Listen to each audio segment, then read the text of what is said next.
아니 저희가 이제 벚꽃길 쭉 걷고 왔는데 네네. 저희 이제 앉자마자 네. 눈에 띄는 게 있어요. 내 얼굴? 아 얼굴은 지금 오면서 계속 봐서 네. 이 감사패 네네네. 사실은 저희 22대 총선 전에 불교계랑 조금 사이가 그러셨었는데 이후에 이 감사패까지 받으신 뭐 보니까 이 문화재 관람료 문제 해결에 기여해서 예 그리고 이 옆에도 또이 요즘은 네. 절에 많이 다녀요. 그러세요? 예. 어. 그래서 천년고찰, 네. 이제 불교계 조계 중에서는 교구 본사라고 그러는데 네. 이제 뭐 선운사, 화엄사 뭐 이런 데를 큰 절을 네. 교구 본사라고 그래요. 그래서 거기는 거의 다 갔던 것 같은데. 이제는 뭐 위원장님 나타나시면 뭐 불교계에서 이제 두 팔 벌려 막 이렇게 환영하는 분위기죠. 이 감사패 보니까 그럴 것 같은데. 그래서 네. 스님들이 네. 저보고 역행보살이 되었다. 역행보살. 일을 거꾸로 했는데 불교 문제를 잘 해결해가지고. 네. 아주 등질 수 있었는데 이제 제일 끈끈한 관계가 됐다. 인연이 됐다. 정치라는 영역이 네. 갈등을 해결하는 그런 역할이 있기 때문에 불교계와 국민들의 오랜 갈등 이거를 저의 요란함으로 네. 이렇게 잘 해결해서 요즘은 스님들하고 잘 지내고 다녀보니까 제가 또 불교에 잘 맞더라고요. 네. 뭐 어느 종교든 안 맞으시겠어요. 아니 제가 네. 이 인터뷰 하려고 네. 그 SNS를 좀 살펴봤어요. 네. 세상에 제가 깜짝 놀란 사진 하나 찾았잖아요. 못 보실까 봐 갖고 왔어요. 이거? 이거 어떻게 되는 겁니까? 아니 이제 이 탄핵 과정에서 네. 많은 분들이 네. 가수 이승환 씨랑 동갑이라며 동안과 노안의 차이가 이렇게 클 수가 있느냐. 그래서 네. 이런 댓글을 네. 많이 달고, 그래서 제가 제 유튜브를 하면서 네. 그때 탄핵 전인 것 같은데, 나도 원래는 얼굴도 작고 피부도 고왔는데 화냈다. 정치하면서 피부가 안 좋아지면서 얼굴이 커진 거다. 나도 원래 옛날에 가수 지망생이었는데 가수를 했으면 얼굴이 작아지고 피부도 고와졌을 것이다. 네. 뭐 이렇게 했더니 여기가 언제적이신 거예요? 저도 사실은 제가 고등학교, 대학교 앨범이 없어요. 근데 추정컨대 네. 고등학교 앨범 사진을 우리 동기 중에 누가 네. 유출한 것 같습니다. 근데 그 댓글에 위원장님 그 중학교 사진도 올라와 있더라고요. 중학교 사진은 네. 영화 친구에 나오는 그런 조폭 같은 이미지인데 저희가 이때 제가 고3이 83년도인데 네. 두발 자유라가 돼가지고 네. 고2까지는 머리를 빡빡 깎고 다니다가 고3 때 두발 자유라가 됐어요. 한껏 지금 멋을 부리시는 그래서 아마 머리를 기르고 네. 잘난 척하고 다닐 때가 아닌가 그런 생각이 들어서 제가 그래서 누가 이거 보내줘서 페이스북에 올려서 이승환보다 동안 아니냐. 아니 그래서 제가 이 혈색은 뭐 대충 보면 작정하고 보면 이제 위원장님과 알 것 같아요. 근데 이제 혈색이 그래서 제가 이 혈색이 일단 다른데 현장을 너무 다녀서 현장형 의원님이라 이렇게 혈색이 다른가 아니면 정치라는 게 이렇게 역풍을 맞을 정도로 다른가. 네. 옷으로 가려져 있는 속살은 네. 백옥 같습니다. 그만 듣겠습니다. 우윳빛깔입니다. 근데 보이는 부분만 노출이 돼가지고 그을려서 이런 거. 그을린 거. 정치도 힘들지만 사실 현장에 가서 그을린 것도 있다. 아니 권성동 원내대표랑께서 민주당 의원 중에 가장 친한 의원이다라고 말씀을 하시더라고요. 근데 사실 두 분의 이제 그 캐릭터를 놓고 보면 강성의 이미지 양쪽에 극과 극이 통하는 건가요? 왜 이렇게 친하신 거예요? 권성동 의원과는 검사 시절 사실은 인연이 있어요. 검사 시절. 네. 네. 권성동 의원이 동부지검 네. 검사 시절 때 제가 조사를 받은 적이 있습니다. 그때 저를 무혐의 처분했어요. 그래서 경고 벌점 1점을 맞았대요. 네. 위원장님을 무혐의 처분해서 권성동 의원이 저기 벌점 1점을 맞았다. 예. 그때 이제 조사를 했던 검사 출신인데 본인은 기억을 못 하고 있다가 같이 국회의원이 돼서 그때 당신이 검사 시절에 조사했던 게 나다. 나에게 벌점 1점을 선물하는. 그래서 그때 고마웠다. 어. 이렇게 얘기를 하고 네. 그런저런 인연이 돼서 뭐 정치적인 길은 다르지만 네. 그래도 인간적으로는 좀 가깝게 지낸 편입니다. 아니 뭐 정치는 사실은 뭐 정당이 달라도 서로 존중하고 인정하면 함께 갈 수 있는 소통을 통해서 함께 갈 수 있는 폭이 상당히 높잖아요. 제가 과방위원장 시절에 네. 과방위원이었어요. 둘이 엄청 싸웠어요. 싸우셨어요? 그럼요. 그래서 뭐그 영상 보면 재밌는 영상도 많이 있는데 아니 막 제가 위원장인데 막 서서 항의를 하는 거예요. 그래서 앉으라고도 안 앉아. 그래서 그럼 계속 서 계세요. 그때 또 스르륵 앉고. 그런데 또 싸울 때 싸우더라도 인간적인 그런 관계 이런 것까지 틀어지지 않았으면 좋겠는데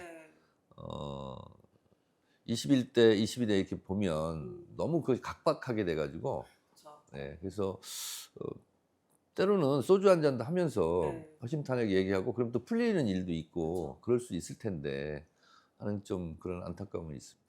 아니 예전에는 본회의장에서 막 여당 야당 의원님들 막 고성 지르고 싸우셔도 딱 끝나면 저는 제가 이제 연차 어린 기자 때 그 모습이 좀 충격이었는데 저분들 되게 심하게 싸우셨구나 했는데 끝나고 갑자기 여당 야당 잘했어 등을 두드리면서 같이 밥 식사하러 가시고 이러시더라고요. 제가 초선 때 17대 국회 때 앞줄 모임이 있었어요. 앞줄 모임. 본회의장. 당과 상관없이. 본회의장에서 맨 앞줄에 앉아 있는 네. 사람들끼리 앞줄 모임 해가지고 술도 한 잔씩 하고 네.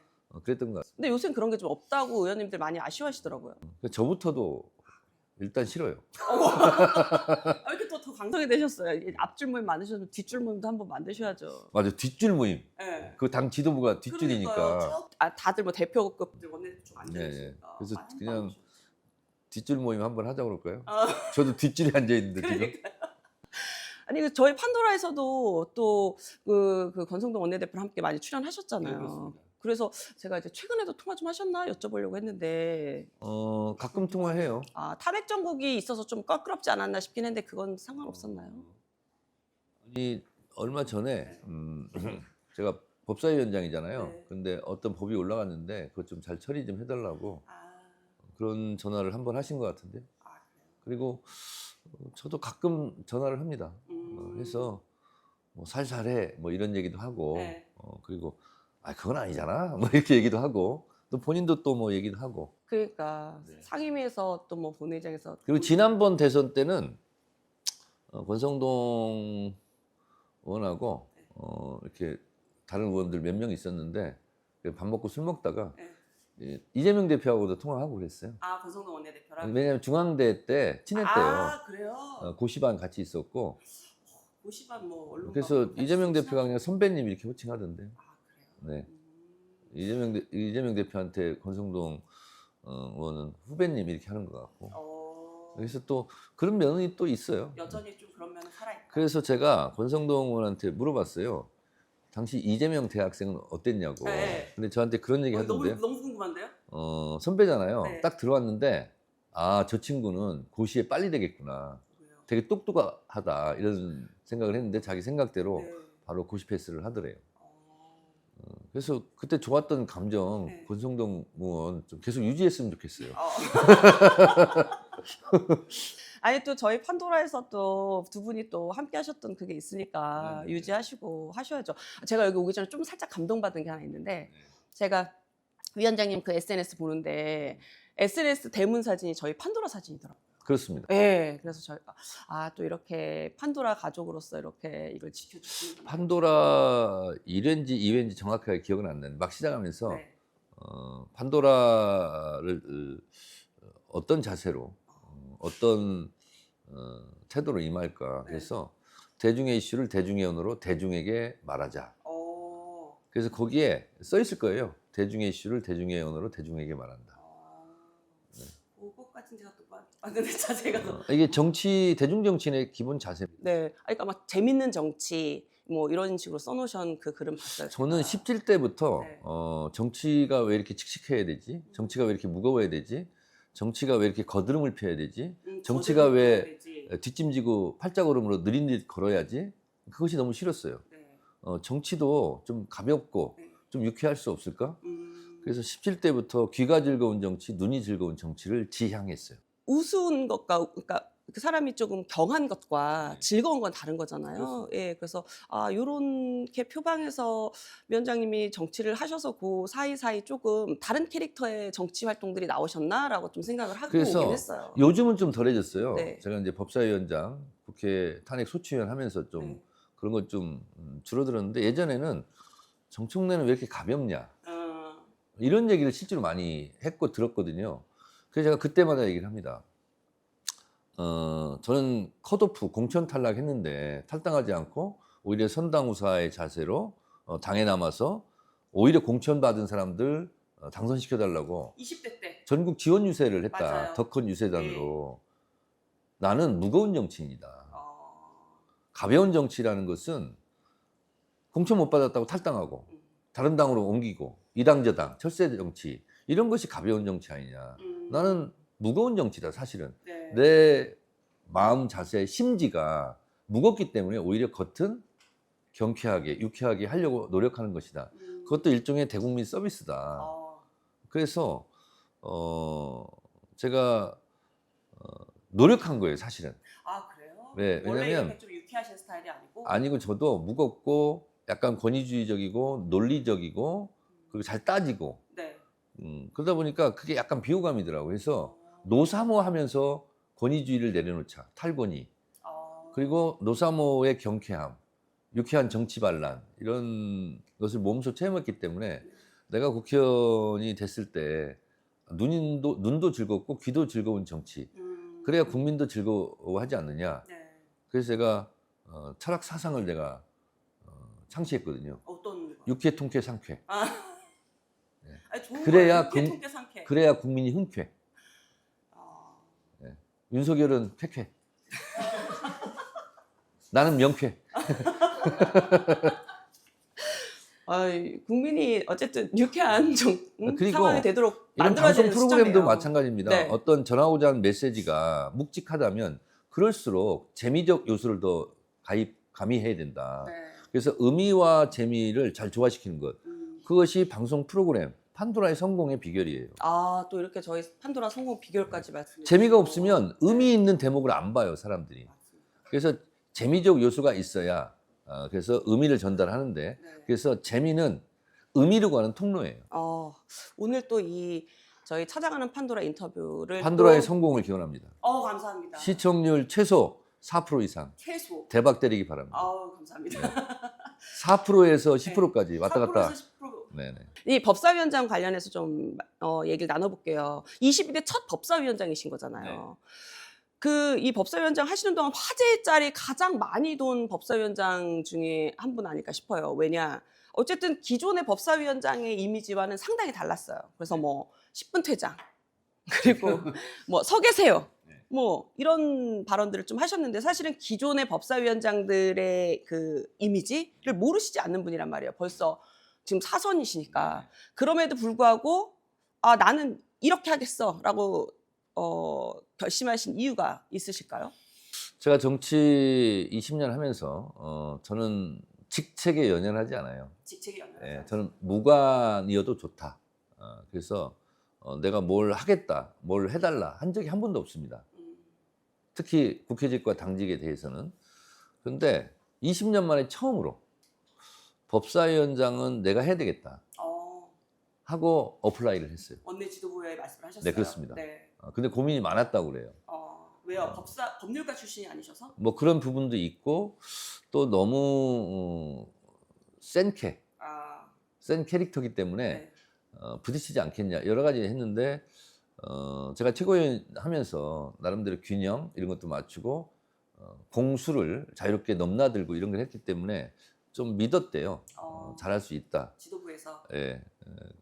그래서 법사위원장을 하게 됐는데 제가 초선 의원들도 그 오리엔테이션 하는 선생이거든요. 그래서 그래요? 21대 영입 인재들, 22대 영입 인재들, 초선들, 22대 초선들까지 확대해서 슬기로운 의정 생활 이런 걸 제가 강의하고 그랬거든요. 그래서 대체적으로 좀 선배로서의 롤모델 모범적인 국회의원 이런 상을 좀 정립하고 싶은 부분도 있었고 네. 내가 이론으로만 이렇게 훌륭한 국회의원이 되어라 라고 말만 하고 나는 그러지 못하면 어떡하나 그런 생각도 있었고 그래서 법사위원장의 좀 모범, 전형 이런 걸 좀 한번 만들어 보고 싶었어요. 네. 그래서 법사위원장을 준비하면서 헌법과 국회법은 워낙 많이 읽었지만 다시 한번 읽었어요. 여러 번 읽었어요. 그런데 보니까 보통 여야가 싸울 때 관례를 가지고 많이 싸웁니다. 그때는 이랬고 저 때는 저랬고 근데 그것이 항상 고무줄이에요. 맞아요. 관례를 아전인수격으로. 네. 근데 이 관례는 항상 아전인수격 해석이 따르고 거기에 따라서 욕심을 관철시키려고 하고 이런 게 있잖아요. 법대로 하면 되겠다. 그래서 제가 얘기했어요. 대한민국은 관례 국가가 아니다. 대한민국은 법치 국가다. 네.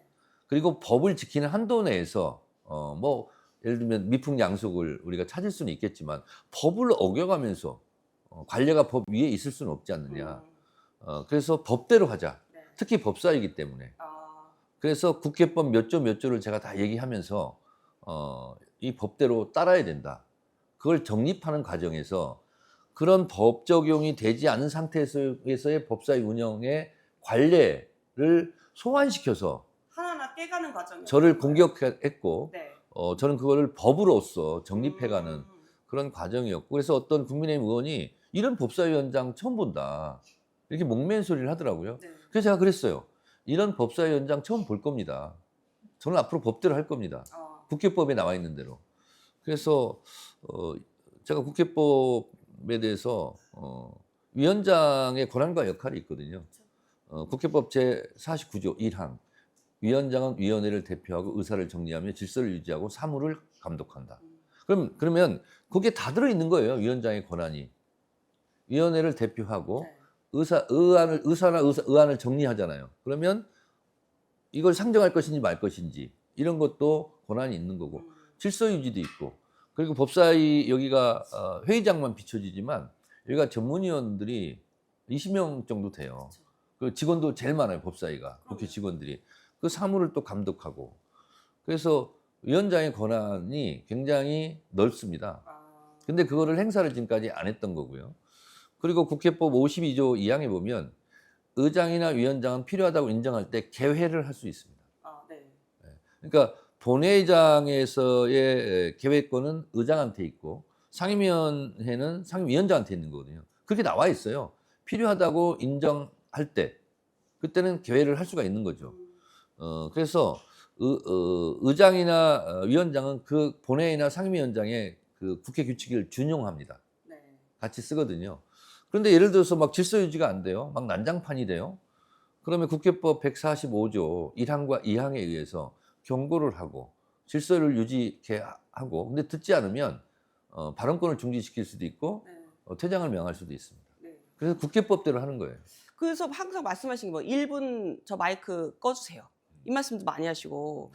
근데 이제 어쨌든 그 국회법에 이제 준용해서 이제 법사위를 운영을 하셨는데, 근데 기존에 있었던 문법과 좀 다르다 보니까 일각에서는 뭐 가령 뭐 지금 말씀하신 것처럼 뭐 10분 퇴장 뭐 이런 경우는 뭐 그 증인 인격 침해했다 뭐 이런 얘기들도 좀 나오고 뭐 또 뭐 저는 저부터 모범을 보여야 되잖아요. 네. 그래서 법사위를 하면서 단 한 차례도 늦게 시작한 적이 없습니다. 10시 개회다. 그러면 저는 1분 전에 가서 앉아 있습니다. 그리고 시간 되면 개회를 선언합니다. 네. 2시다. 그럼 2시에 정확하게 앉아 있어요. 그리고 여기 좀 쉬다가도 정회했다가 쉬다가도 다시 개회를 할 때는 저 먼저 들어갑니다. 위원장도 이렇게 노력을 하니 여러분들도 좀 따라줬으면 좋겠다. 이런 거고요. 그래서 단 한 차례도 시간을 어긴 적이 없습니다. 법사위 열차는 항상 정시에 출발했습니다. 자, 또 하나 증인이나 참고인 아니면 기관장들이 나와서 의례껏 했던 말이 수사 중이기 때문에 말씀드리는 것은 부적절합니다. 이게 그냥 일상어였어요. 근데 그렇지 않아요. 증언 선서나 증언을 거부하는 경우는 형사소송법 148조, 149조에 나와 있는 것만 해당이 돼요. 그건 뭐냐면 수사상 이기 때문에 말씀드린 건 적절하지 않다는 것은 어느 법에도 보장돼 있지 않아요. 그 또한 관례로 관례였어요. 그렇게 말하지 말라는 거예요. 그래서 예를 들면 형사소송법 148조는 어떤 경우냐면 재판이나 수사에 불이익한 경우를 당할 염려가 있을 경우는 뭐 묵비를 해도 되는 거예요. 149조는 뭐냐면 변호사나 뭐 변리사나 이런 사람들이 영업상 취득한 비밀을 공개함으로써 그 사람에게 피해를 줄 경우는 증언을 거부할 수 있는 거거든요. 그렇지만 단서 조항이 또 있습니다. 공익일 경우는 그러하지 아니할 수도 있다. 그래서 국회에서는 증언을 해야 되는 거예요. 발언을 해야 되는 거고. 근데 그거를 거부한다는 것은 일단 국민의 알 권리에 저촉이 되는 거예요. 국민의힘 법사위 간사 유상범 의원하고 충돌 많이 하셨잖아요. 근데 그러시다가 싸우다 정든다고. 정드시겠어요? 왜 이렇게? 아니, 유상범 간사는 좋은 사람이에요. 네. 좋은 사람이고, 그건 당의 입장이 있기 때문에 당의 입장을 대변하는 과정 속에서 뭐 충돌이 있을 수밖에 없죠. 그런데 제가 법사위 할 때 잘 보시면 1시간에 한 번씩 유상범 간사랑 제가 사라집니다. 아, 그랬나요? 네. 논의하러 나가신 거예요? 네. 요즘은 혈연 학연보다 더 센 게 흡연이거든요. 아니 근데 보통 여야 간사가 협의를 하는데 네. 위원장이랑 여당 간사랑 박범계 간사는 비흡연파예요. 비흡연파. 그래서 이 법사위 네. 사무실이 4층인데 네. 7층에 흡연의 끈끈한 흡연파를 위한 장소가 아늑한 장소가 마련되어 있습니다. 소통의 공간. 소통의 공간. 네. 네. 거기서 대략 해결합니다. 대략 해결하고 내려오시네. 네네. 그러셨구나. 저희는 또 너무 그러셔가지고 이분들이 그 본청에서 만나면 얼굴을 보고 그리고 또 인사라도 하실까. 저랑 또 나이도 같고 그래요? 그리고 그런 사석에서는 또 저를 좋아합니다. 그리고 저한테 고마운 얘기도 많이 해주세요. 아니 저는 그 얘기 여쭤보려고 했었거든요. 사실은 법률가 출신은 아니시잖아요. 네.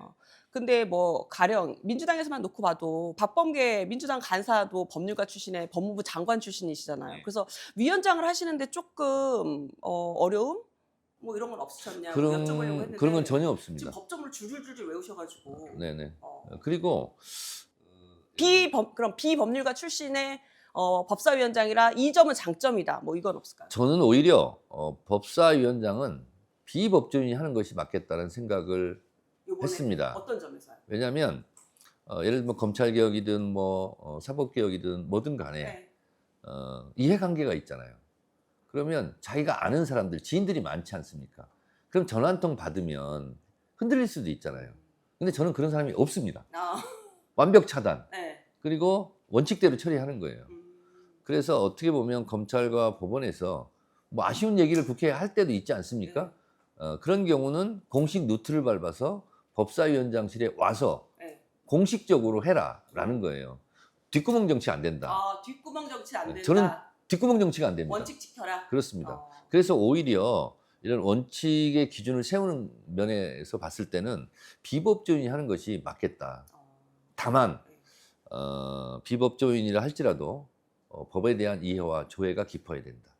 넓어야 된다. 정청래 위원장처럼? 아니, 꼭 그렇다고 말해주니까 고맙네요. 그래서 저는 헌법은 모르긴 몰라도 제가 200~300번은 읽은 것 같습니다. 그래요? 이번 위원장 하실 때요? 아니면 그간 이제 사선의 국회의원을 하시면서? 이번 하면서는 더 많이 읽었고 토탈 그 정도. 왜냐하면 많이 읽어야 돼요.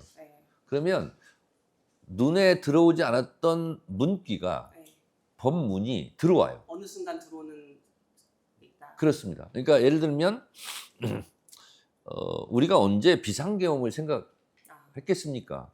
근데 비상계엄이 딱 있자마자 제가 헌법과 비상계엄에 관한 계엄법을 계속 읽었어요. 근데 헌법에는 77조가 비상계엄에 관한 조항이에요. 77조 1항 비상계엄은 전시, 준전시, 국가비상사태 병력으로서 치안을 유지할 필요가 있을 경우 이런 경우는 비상계엄을 선포할 수 있다 이렇게 돼 있고요. 77조 3항은 합법적인 비상계엄이라 할지라도 행정부와 법원에 대해서는 특별한 조치를 할 수 있지만 국회에 대해서는 노터치거든요. 그리고 통보해야 된다. 이런 것도 다 있고요. 77조가 계엄에 대한 사항이고요. 그리고 계엄법은 따로 또 있습니다. 그리고 형법에 내란에 대한 규정이 87조부터 91조까지 있어요. 그러니까 내란의 정의는 뭐냐? 우리가 국토가 있잖아요. 국토에는 법질서가 유지가 돼야 되잖아요. 국토 전부 또는 일부에서 이 법질서가 유지되지 않는 거예요. 네. 그걸 그래서 폭동 상태, 이걸 내란으로 하거든요. 그러면 국헌문란 내란은 또 뭐냐? 그건 91조에 나와 있어요. 국헌문란이란 이런 경우다. 두 가지 경우. 첫 번째, 헌법과 법률에 절차에 의하지 않고 헌법과 법률의 기능을 마비시키는 거예요. 네. 이거를 국헌문란이라고 그래요. 두 번째는 헌법에서 정한 국가기관, 줄여서 헌법기관을 강압에 의하여 전복 또는 그 권한 행사를 못하게 하는 것. 이것이 국헌문란이에요. 그러면 이번 12.3 비상계엄은 그런 거에 비추어 봐서 국헌문란 목적 내란에 해당되는 거죠. 그러니까 이렇게 법을 공부하다 보면 읽다 보면 그 어떤 현상 사태가 벌어진 거에 대해서 법적으로 규정할 수가 있어요. 자, 그래서 제가 근데 우리가 일상적으로 입으로 말은 하지만 이 전시는 또 개념이 뭐지? 그 전시를 또 찾아보는 거예요. 맞습니다. 전시 그러면 전쟁 난 거예요. 사람들이 보통 이렇게 얘기해요. 근데 그 말이 틀린 말은 아니지만 정확하고 완벽한 말은 아니에요. 전시란 뭐냐? 선전포고를 한 상태, 네. 교전이 이루어진 상태부터 휴전 협정까지. 그걸 전시라고 그래요. 아니, 이렇게 법조문을 완벽하게 무장하고 그렇게 헌재를 계속 갔다 오셨던 거예요. 그렇습니다. 자, 이번에는 그 얘기를 좀 해볼게요. 마지막으로 법사위원장으로서 정청래 위원장이 스스로에게 100점 만점에 점수를 좀 주신다면 몇 점을 주실 수 있으실까요? 그것은 격차가 너무 큽니다. 격차가? 왜요? 국민의힘에서는 빵점을 줄 것 같은데. 네. 아니, 왜냐면 근데 이게 법사위라는 상임위 자체가 각 상임위에서 올라오는 법안을 최종적으로 심사해서 본회의에 올리는 거잖아요. 그렇기 때문에 여기는 뭐 1소위는 그렇다 해도 2소에서는 여당, 야당 간의 이 쟁점이 붙을 수밖에 없어요. 입장이 다르기 때문에. 그래서 뭐 국민의힘과 민주당에서의 평가는 다를 수 있는데 저희가 그래서 드리잖아요. 스스로에게 주는 점수는 100점 만점 몇 점? 51점. 51점? 예상보다는 좀 박하게 주시는 것 같은데요?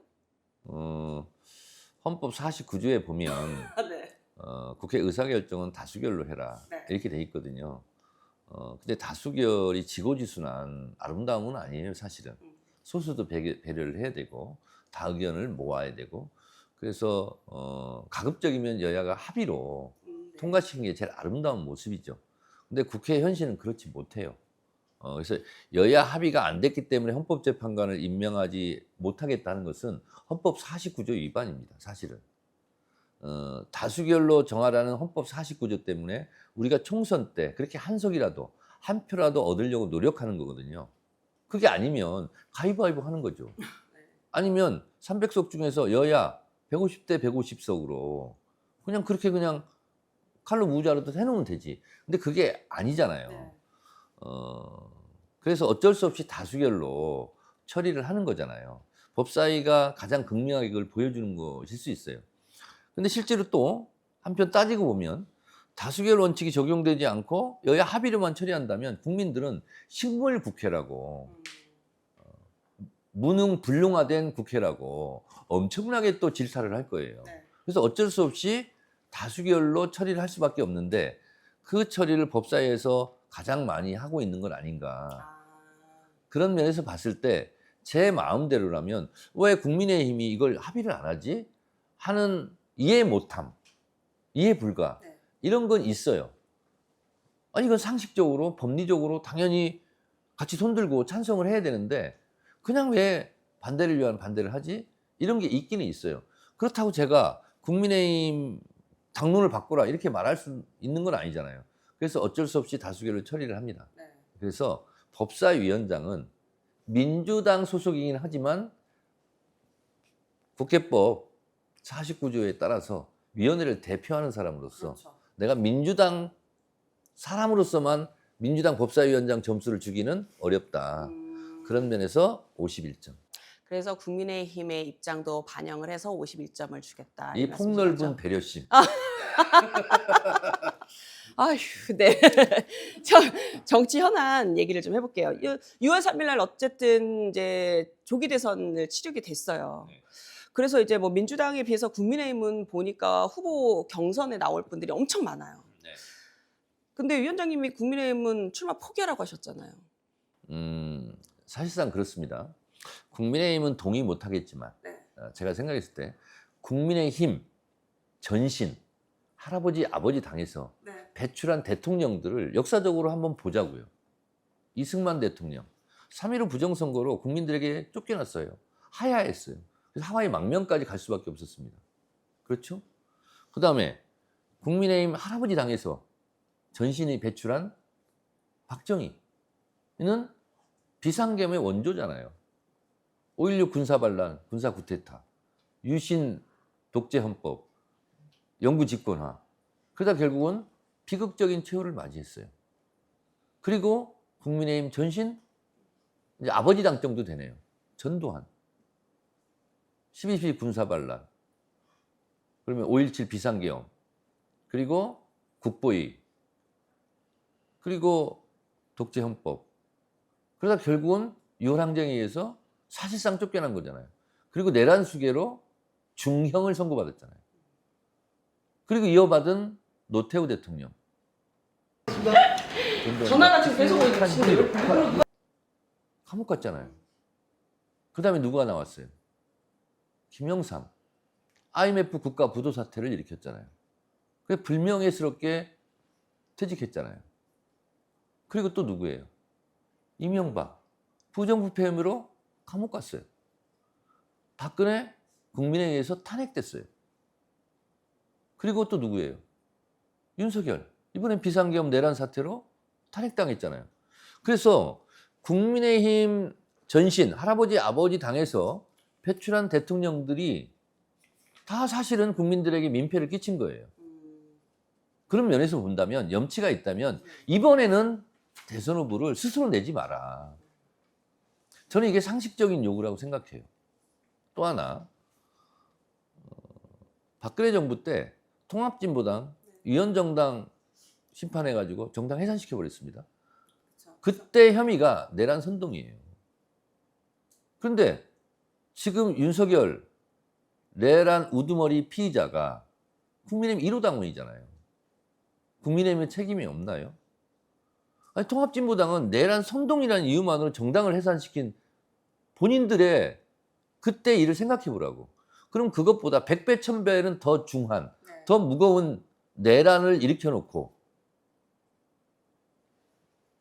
국민들에게 지금 사과하고 있습니까? 헌재 판결이 났는데 윤석열 지금 승복하거나 대국민 사과를 했습니까? 자기를 지지했던 극우 지지층을 향해서만 미안하다, 죄송하다 얘기하고 있지 않습니까? 염치가 있어야죠. 저는 그래서 국민의힘은 위헌 심판하면 통합진보당 해산 기준으로 본다면 100번 해산된다. 100번 해산해야 한다. 100번 해산해야 된다. 그런 면에서 봤을 때 대선 후보 낼 자격이 안 된다. 그래서 이번에는 지금까지 역사적으로 당신들이 배출한 대통령이 저지른 과오도 있으니 그것까지 통틀어서 반성과 사과, 성찰하는 의미에서 후보를 내면 안 된다. 어쨌든 국민의힘은 제 말이 논리적이고 명징하지 않습니까? 어쨌든 국민의힘에서는 후보가 지금 줄줄이 출마 선언을 자, 하고 그런데 있잖아요. 기가 막힌 것은 네. 더 많이 나오겠대, 지금 대선 후보. 그러니까 지금 10명이 넘어가고 있는 상황인데 무슨 전당대회 최고위원 출마자들도 아니고 네. 너무 많아요. 그래서 네. 야, 다종다양하게 염치가 없구나. 아니 그러면 각인각색으로 염치가 없구나. 아니 그러면 이런 생각이 들어요.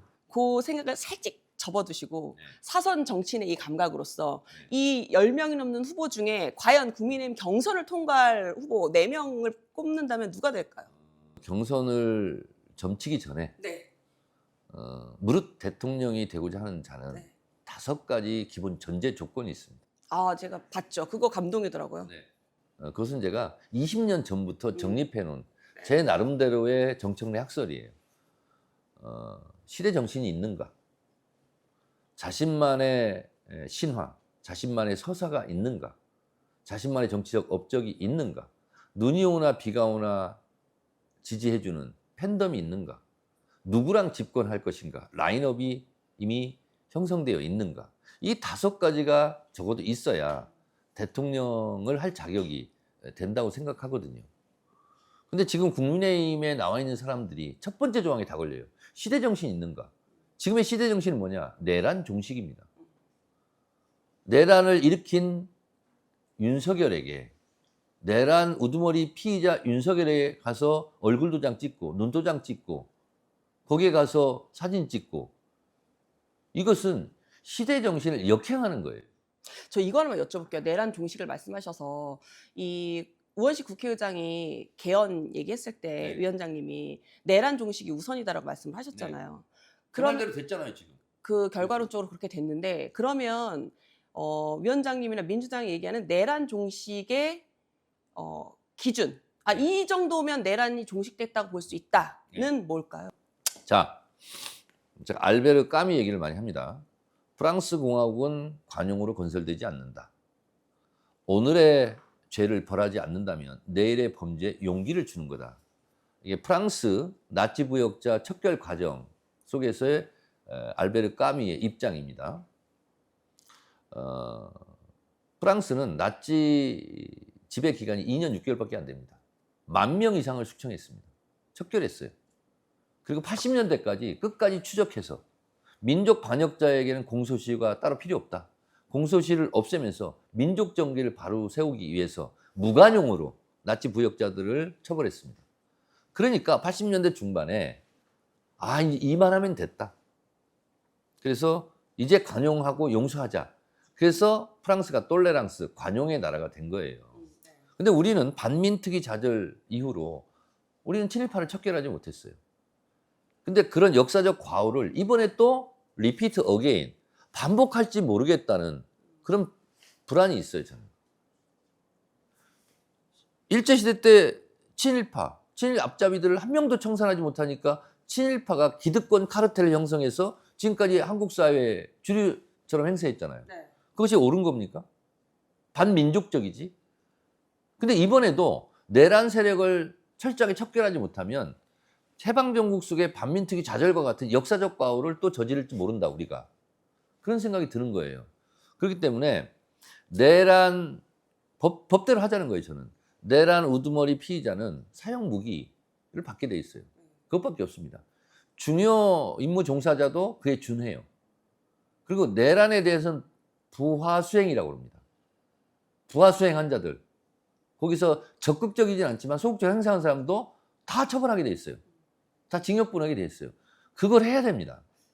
그러면 계엄 선포를 하는 과정에 관련이 있는 연루자들에 그렇죠. 대한 사법 심판이 철저한 수사, 철저한 수사. 그리고 거기에 상응하는 처벌, 네. 그게 이루어져야 되죠. 그래야 내란의 피해를 받은 사람들이 한과 응어리가 풀리게 돼 있어요. 그랬을 때 이 정도는 됐다. 이제 용서하자.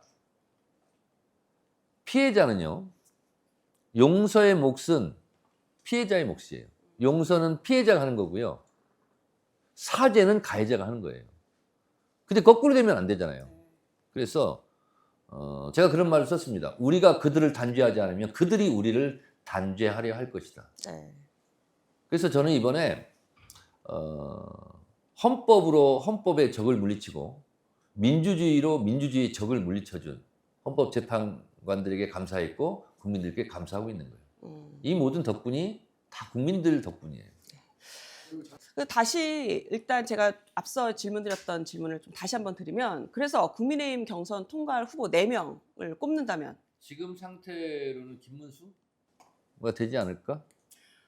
그냥 4명을 꼽을 필요도 없이 김문수 장관이 될 거라고 보세요? 네, 지금 상태로라면. 지금 상태로 그것이 네. 옳은 건 아니지만 그리고 한동훈 이런 분들이 그래도 상위권으로 가지 않을까. 나머지 2분은 누가 있을까요? 두 분이 누가 있을까요? 홍준표? 그 형님은 좀 아닌 것 같고. 근데 이게 이제 네. 누가 되는 게 중요하지 않고 지금은 대선 필패 구조거든요. 필패 구조다. 네, 국민의 입장으로 보면 왜 그러냐면 경선을 위해서는 윤석열 전 대통령한테 잘 보여야 돼. 왜? 그래도 국민의힘에서 가장 뭉쳐있는 표가 당원 표심이 있으니까. 윤석열 지지표예요. 네. 자, 그런데 이게 딜레마고 모순 관계가 뭐냐면 경선을 통과하려면 윤석열 전 대통령을 등에 업어야 돼. 근데 본선 가면 떨쳐내야 돼. 중도 민심을 받아야 되니까. 그렇습니다. 그렇게 본다면 경선에서 된 사람이 대선 가면 더 필패해요.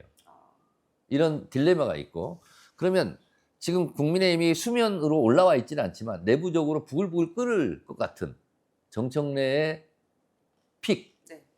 정청래의 뇌피셜, 이게 이제 아마 내부 내전으로 벌어질 가능성이 높은데. 이 경선이요? 네. 보통 근데 이 경선은 뭐 말씀하신 대로 막 서로 막 그 네거티브 공방을 하면 내전이 될 수도 있지만 또 그렇지 않으면 컨벤션 효과가 생겨서 이 경선 효과를 좀 볼 수도 있잖아요. 그런 면도 없지 않아 있을 네. 수 있고, 또 하나는 뭐냐면 이것도 이제 가능성인데 벌써 일부에서 윤석열과 손절해야 된다.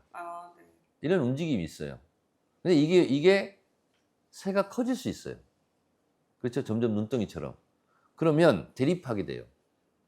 윤석열을 옹호하자는 윤석열 지지파와 윤석열과 손절하자는 파가 부딪힐 수 있어요. 그러면 어떻게까지 할 수 있냐면, 그러면 윤석열 전 대통령 같은 경우는 이제 앞으로 형사재판도 받고 정치적으로 이게 이제 희망이 없어지는 거예요. 무망한 거예요. 그러면 쪼그라들 수 있잖아요. 그럴수록 더 강경하게 나올 수 있습니다. 자꾸 나보고 탈당, 제명, 손절한다고 그러면 우리 윤석열 신당 뿌릴 수 있어. 딴 살림 차릴 수 있어. 이러면 이게 내전 일보 직전이에요. 그럼 분당 가능성도 있다고 보세요? 있다고 저는 보는 거죠. 예를 들자면 한동훈을 법무부 장관 시켜주고 그리고 이제 키워줬어. 근데 지금 뭐 드러난 것으로는 속사정은 모르겠습니다만 한동훈 파와 윤석열 파가 대립하고 있는 거 아니에요 지금? 그러면 한동훈을 도와주겠습니까? 윤석열 대통령 쪽에서? 아니지 않아요. 이게 여러 가지 이제 이 역학관계가 삐그럭삐그럭 이제 하게 마련이에요. 그것이 저는 대선 경선 과정에서 불거지지 않을까? 그럼 지금 민주당은 어쨌든 이재명 대표가 압도적으로 그 후보가 될 가능성이 높은 상황인 거잖아요. 압도적으로 후보가 될 가능성이 높은 이유가 압도적으로 훌륭하죠. 네, 압도적으로 후보가 될 가능성이 높은데, 그러면 민주당 입장에서 이재명 대표를 놓고 국민의힘이 어떤 후보가 나왔을 때 그나마 좀 위협적이라고 보세요? 제가 봤을 때는 윤석열 색깔을 하고 나오는 분이 제일 우리로서는 좋겠죠. 좋다. 네. 그러면 왜냐하면 지금 윤석열이라는 우두머리 피의자에 대해서 심판 분위기가 대선 내내 그것이 지배할 거거든요. 그럼 딱 보면 윤석열 생각나면 제일 좋죠, 우리. 그럼 반대로 윤석열 전 대통령 색깔이 가장 적은 사람이 위협적이라는 건데, 그럼 한동훈 전 대표가 가장 위협적이라고 볼 수 있을까요? 뭐 그래 봤자. 네. 엊그제 법사위 현안 질의하셨잖아요. 근데 이때 한덕수 총리가 이완규 법제처장 헌법재판관 지명을 했는데, 위원장님 말씀하시기로 국민의힘 그 정당 예상 심판 대비용인 것 같다라고 말씀을 하셨는데 그 이유가 뭘까요? 이렇습니다. 이번에 윤석열이 이제 파면돼서 정말 천만다행입니다. 근데 저는 어떨 때 긴장했냐면 선고일이 잡히지 않고 계속 미뤄지고 할 때 제가 의심했던 것은 그거예요. 4월 18일까지 미루는 것은 아닌가. 두 재판관이 나간 다음에 새로운 극우 보수적인 그런 재판관을 투입해서 숫자적으로 우위에 둬서 그 다음에 윤석열을 복귀시키려고 하는 것은 아닌가, 이런 강한 의심이 들었어요. 그래서 굉장히 긴장했고, 그래서 법사위를 열어서 헌재 사무처장 입장을 들을 수밖에 없었고 그런 과정이 있었어요. 근데 그 과정은 어쨌든 불행 중 다행으로 끝났어요. 자, 그런데 저는 양심이 있기 때문에 비공개 비밀스런 8인 평의에서도 재판관들이 기각 의견을 한 명도 못 냈을 거라고 봅니다. 8대0은 완벽한 거예요. 그러면 형사재판은 형량을 정하는 거지만 헌법재판소는 징계를 결정하는 거거든요. 그것은 정치적 재판이고 정무적 판단이 필요한 거예요. 요소가 많이 끼어들어요. 그런 요소들이. 그렇게 본다면 헌법재판관들을 이렇게 교체함으로써 실제로 이것은 대통령 권한 대행의 권한 밖의 행사라고 헌법학자들도 많이 주장하고 있고 제가 법사위 때 그 얘기도 다 소개를 했습니다. 그러면 왜 이럴까? 생각하는데 두 가지입니다. 제가 봤을 때. 첫째는 어쩌면 국민의힘에 대해서 정권 교체 이후에 내란당 아니냐. 그러니까 통합진보당처럼 위헌 정당 심판을 해야 된다. 정당을 해체해야 된다. 이런 요구들이 많이 있을 거예요. 그랬을 때 실제로 헌재에서 그 심판을 할 수 있습니다. 그랬을 때 그거를 막고자 미리 알박기를 하는 거 아니냐. 이런 의심이 하나 있고 또 하나는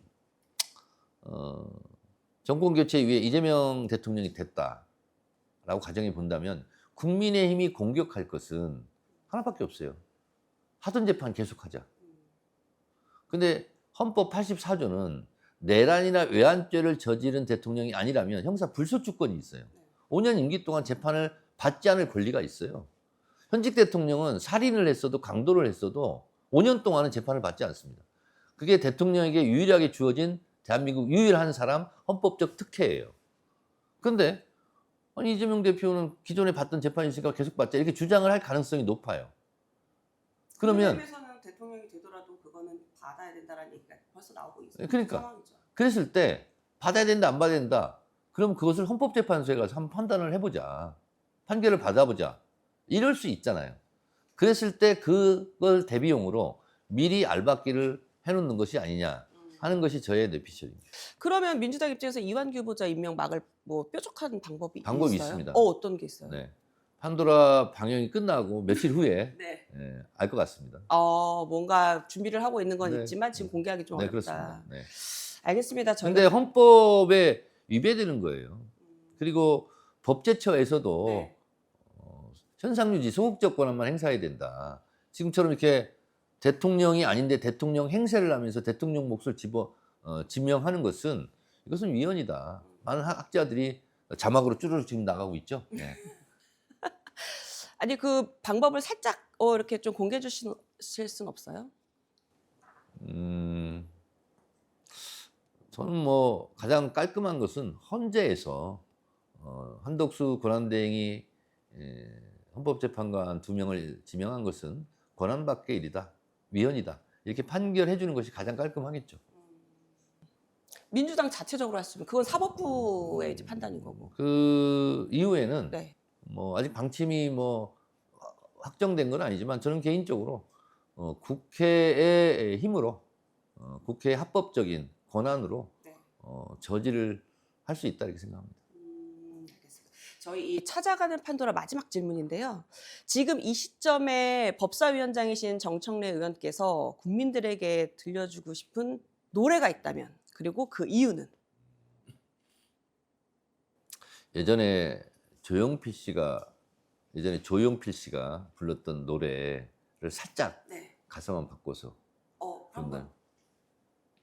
내라는 아직도 끝나지 않았네. 감정 이 리듬이 좀 틀렸구나 이거. 다시 할게. 다시 할게. 네. 내라는 아직도 끝나지 않았네. Be careful. 이거 박수를 쳐야 되나 말아야 되나 약간 손이 갔다 맞다 이거 좀 그러게 되는데. 나는 아직도 아니 이 노래까지 끝나지 않았네.